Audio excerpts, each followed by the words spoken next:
Hello students, how are you all? I'm your teacher Chani Khan. Welcome to our channel We Can. Today we will discuss the question answer of chapter 1 of Geography, Endowments of Nature. So let's start with the very short question answer. First question is, what is a resource?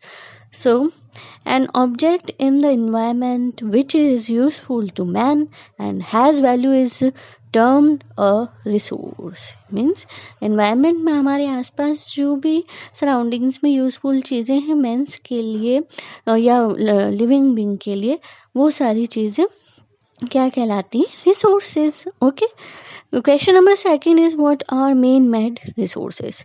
Man-made resources are those resources which have been created by man using his skill and knowledge, like buildings, bridges, etc. Very easy. ये जो human beings के द्वारा बनाया गया है उन्हीं के उसके लिए यूज़ के लिए अपनी स्किल्स और नॉलेज को यूज़ करके, that is man made resources. And question number third is, give 2 examples of abiotic resources. So first is minerals and second is mountains. Very easy PG question. Question number 4 is, why is resource conservation essential? So resources conservation is essential because most of our resources are exhaustible and we have been using them carelessly. हमको पता है कि जो भी resources हमारे पास available है वो एक लिमिटेड उसमें अवेलेबल है, और अगर हम उनको केयरलेसली यूज़ करेंगे तो आगे वाली जनरेशन के लिए हम कुछ भी नहीं छोड़ पाएंगे. इसलिए उसका कंजर्वेशन एसेंशियल है. ये इसका एक शॉर्ट, वेरी शॉर्ट है, लेकिन इसका एक ये लॉन्ग क्वेश्चन आंसर भी बन सकता है. अच्छा क्वेश्चन है. Now the question number 5 is, what is sustainable development? So development of resources without damaging the environment and keeping in mind the needs of the future generation is called sustainable development. समझ गए ना आप? Sustainable development base future में जो हमारी generation के लिए, अभी जस्ट हमने लास्ट क्वेश्चन में डिस्कस किया था कि एनवायरनमेंट में जो कुछ हमारे पास रिसोर्सेज अवेलेबल है जो कि वो है नॉन रिन्यूएबल, उनको हम किस तरीके से समझदारी के साथ यूज़ करें ताकि हमारी जनरेशन को हम क्या उनके लिए छोड़कर जा रहे हैं कि हमारे लिए इम्पॉर्टेंट है. ठीक है. Now the short question answer. First question is, in which 2 ways are resources classify based on availability? Explain with examples. Okay, so the classification of resources on the basis of availability is inexhaustible resources, inexhaustible resources, and they are unlimited and can be used without the fear of being exhausted. For example, wind energy है, solar energy है. अब solar energy जब तक सन को कुछ नहीं हो जाता, सन डिस्ट्रॉय नहीं हो जाता, तब तक तो हमारे पास अवेलेबल है ही. विंड है तो विंड के बिना अगर विंड ही नहीं होगी तो हम ही जिंदा नहीं होंगे, तो रिसोर्सेज का क्या करेंगे? यानी कि ये ऐसी है कि अनलिमिटेड उसमें है, हम जितना चाहें उतना यूज़ कर सकते हैं. हमको जनरेशन के लिए सोचने की we need not to think about next generations use. But कुछ होते हैं exhaustible resources that once unlisted, these resources cannot be regenerated. They are non-renewable in nature. For example, coal है, petroleum है, और भी बहुत सारी चीज़ें हैं जो non-renewable है और they are in a very limited quantity. तो उनको हमको क्या है कि सोच समझ के यूज़ करना है ना. ये है इसका मतलब. Second question is, state 3 differences between potential and developed resources. So potential क्या होते हैं, potential और developed resources, वो इनका differences होगा. तो as we can see, potential resources are available but not fully developed, and developed resources are fully developed. ये इनका पहला डिफरेंस है. ठीक है. Second is, there utilization depends on technology. Okay, किसकी? पोटेंशियल की। यानी कि टेक्नोलॉजी होएगी तभी हम उसको यूज़ कर सकेंगे। पोटेंशियल तो है लेकिन अभी तक वो पूरा यूटिलाइज नहीं हो सका है। और उसमें क्या है, technology is also available to extract the resources, यानी कि रिसोर्सेज भी हैं और इस रिसोर्स को एक्सट्रैक्ट करने की, यूज़ करने की, उसका यूटिलाइजेशन करने की टेक्नोलॉजी भी अवेलेबल है। Okay, third one is these can be utilized in future. For example, Rajasthan has potential for the development of solar energy, as you can know, and developed resources. These are presently being used. यानी कि जो ऐसा नहीं है कि potential resources में तो और भी पोटेंशियल है और भी कई चीज़ें बाहर आने का, बट डेवलप में वो दे आर प्रेजेंटली यूज, वो पहले से ही ऑलरेडी यूज़ कर रहे हैं हम लोग, जितना भी उनमें पोटेंशियल था या जितना हमें टेक्नोलॉजी से पता चल सकता था, ठीक है ना। एंड उसका एग्जाम्पल यही है दामोदर कोल फील्ड्स इन इंडिया, यानी कि हमें जो दामोदर फील्ड है उसके बारे में पता ही है, हम उसमें से अभी बराबर हमारे जो कह रहे हैं कि निकाल रहे हैं उसमें से सारा कोल जो भी उसके द्वारा, ठीक है ना। तो question number 3 is how would you classify resources based on distribution, explain with examples. So on the basis of distribution we can classify resources in two categories. First is local resources. So local resources are those resources which are confined to certain parts. For example, coal है, petroleum है, means ये जिस उस पे local उस पे मिल रहे हैं, कहाँ पे किसकी कैसी सिचुएशन, हर जगह तो हर सारे रिसोर्सेज नहीं अवेलेबल होते हैं ना, को लिमिटेड किसी जगह पे किसी तरह के रिसोर्सेज मिलते हैं, कहीं पे कई तरह के मिलते हैं. And second is abiotic resources. तो Eubatic resources are widespread all over the world. For example, air, water, land. अब ऐसा तो नहीं है कि वर्ल्ड का या कोई ऐसा हिस्सा है अपने इंडिया का कि वहाँ पे एयर नहीं है अवेलेबल, वहाँ पे वाटर नहीं, बिल्कुल भी वाटर नहीं है, ऐसा तो नहीं है ना. तो इस तरीके से ये इन दोनों में डिफरेंस है. Okay. Question number 4 is differentiate between biotic and abiotic resources. Very easy. Biotic resources, these are obtained from the biosphere. For example, plants हैं, animals हैं, human beings हैं. And abiotic resources from non-living things. For example, rocks हैं, mountains हैं, minerals हैं. Okay. Question number 5 is explain why some countries in the world have natural resources but they cannot utilize it. It is true that some countries in the world have natural resources but they cannot utilize them due to the absence of skilled human resources. They do not have the required technology to utilize these natural resources. Means we don't have the kind of technology that we can use the resources in the way we want. अभी हमारे पास ऐसी skilled नहीं है ये human beings के पास, ये इसका सबसे बड़ा रीज़न है. अगर कहीं अवेलेबल भी है, बहुत ज़्यादा पोटेंशियल है, तो ये इसका रीज़न है. ओके, ठीक है.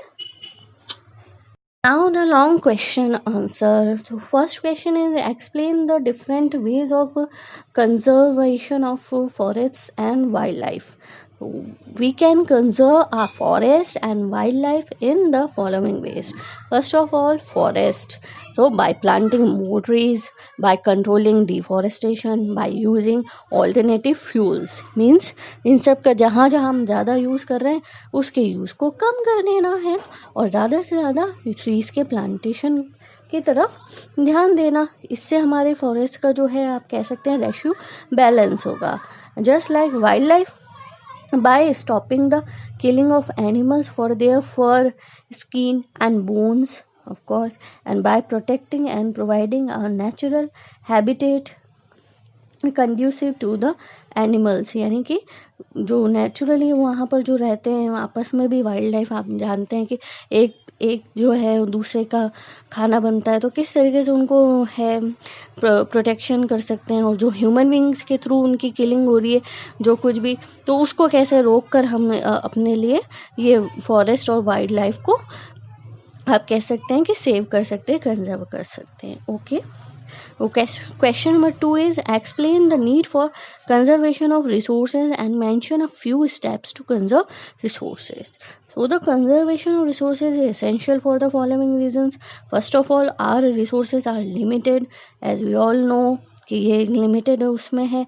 वो अगर ज़्यादा यूज़ कर लिए तो फिर हम क्या होगा, ना तो हमारे यूज़ के लिए बचेगा, ना हमारे आगे आने वाली जनरेशन के लिए. सेकेंड है, we have been using our resources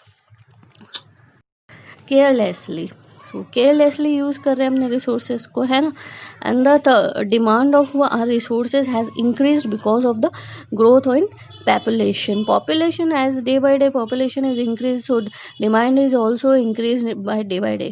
तो इससे क्या होगा, वो तो लिमिटेड उसमें, ये तो ख़त्म हो रहे हैं ना. ये क्या, this is a careless attitude we have adopted towards our resources, and we need to stop these things if we want to conserve our resources genuinely. Okay, so the following steps can help in the conservation of resources. First of all, we must use them wisely. Okay यानी कि अगर हम उसके alternative use कर सकते हैं तो उनको करें, अगर अवेलेबल है, या हम उनको कर सकते हैं इन्वेंशन उनका, कम यूज़ करें अगर कम में काम चल रहा है तो. ये भी है वाइजली का मतलब, ये बहुत सारी चीज़ें आती हैं इसके अंदर. Second is wastage should be avoided. वही बात है कि जितना यूज़ है, जितने में काम चल रहा है, यूँ नहीं कि बढ़ चढ़ के हर चीज़ में लग्जीरियस होना, ओवर द वे जाना, वो नहीं करना, वेस्टेज नहीं करना. And third one is alternative means should be search and develop. Alternative उसके जो है वही हमने फर्स्ट में भी डिस्कस किया कि इसके और ऑल्टरनेटिव क्या हो सकते हैं वो सर्च करें, ठीक है ना, ताकि इनको हम बचा सकें क्योंकि ये लिमिटेड उसमें है क्वांटिटी में. Okay, question number third is list out 4 principles of sustainable development. So there are 4 principles of sustainable development. First is improve one's quality of life. First तो यही हो सकता है कि as a if we considered as a human being, so we should maintain the quality of life of one's. मतलब किसी की भी हम क्यों कहेंगे कि हम ये हैं तो हमको ज़्यादा ऐसे रहने का अधिकार है और उसको ऐसे रहना चाहिए, ये वो नो. अगर हम सब ह्यूमन बीइंग है तो सबको एक जैसा रहने का राइट है. Okay, the second is conserve the earth diverse resources. Third is reduce the depletion of natural resources by using alternative substitute. And fourth is adopt a proper attitude towards the environment. For example, preventing the pollution of water bodies. Water bodies ही क्यों, बहुत सारे तरह का pollution है, बहुत सारे तरह के. हमको अपना एटीट्यूड में we need to change our attitude towards our environment, क्योंकि ये हमारा ही एनवायरनमेंट है. अगर इसको कोई प्रॉब्लम होगी तो वो इन द एंड हम ही उससे अफेक्ट होंगे. तो ये सारे आप कह सकते हैं कि 4 प्रिंसिपल हैं सस्टेनेबल डेवलपमेंट के. Okay, question number 4 is human resources. Human resource is the most valuable resource of the present time. Elaborate. So the earth is very rich in natural resources. We human beings use these resources to meet our day-to-day needs. Human resource is the most valuable resource of the present time because the efficient utilization of natural resources mainly depends on the quality of manpower and its efficient utilization. Very easy PG. अगर हमारे पास बहुत सारी quantity में या diverse natural resources available है लेकिन man power नहीं है, और क्योंकि स्किल्ड तो टेक्नोलॉजी ये किसके थ्रू आप कहते हैं कि बाहर आएगी, तो मैन पावर ही है. मैंस के ह्यूमन बींग्स के हम कह सकते हैं कि थ्रू हम लोगों को चीज़ों को यूज़ करते हैं, रिसोर्सेज को. वरना ह्यूमन बींग्स ही नहीं होंगे तो उन रिसोर्सेज को यूज़ कौन करेगा, वो किसके लिए यूज़फुल होंगे. ये है, तो ह्यूमन बींग अपने आप में सबसे वैल्यूबल रिसोर्स हुआ, समझे, ये इसका मतलब है. ठीक है, now the value edit question. It is the duty of every individual to conserve the natural resources. Give 5 ways how as children you can help in the conservation of our valuable natural resources. So conservation of environment is the need of the hour. We as children can help in the environment conservation by following 5 ways. Okay, first way is we can check the wastage of water at home. में किस तरीके का पानी का ज़्यादा wastage तो नहीं हो रहा है, जिसका ही एग्जांपल देते हैं कि हम बर्तन धो रहे हैं या कपड़े धो रहे हैं, उस पानी को आप you can use this water in your garden. Okay, तो किस तरीके से पानी के वेस्टेज को कर सकते हैं। Second one is we can stop using polythene bags, we can throw garbage in the dustbin, we can launch campaign to stop pollution of river. तो यानी कि कैंपेन बहुत सारी हम ऑर्गेनाइज करें कि लोगों को अवेयर करें कि किस तरीके से आप रिवर को, वाटर बॉडीज़ को पोल्यूट कर रहे हैं, तो उनको रोकना। And we can preserve the habitat of animals. तो ये सारे इसके प्रोसेस है। ओके, और भी हो सकते हैं। You can use your ideas if you like. Okay, hope you understand the chapter. If you like the video, please like, subscribe and share. Goodbye. Have a nice day ahead.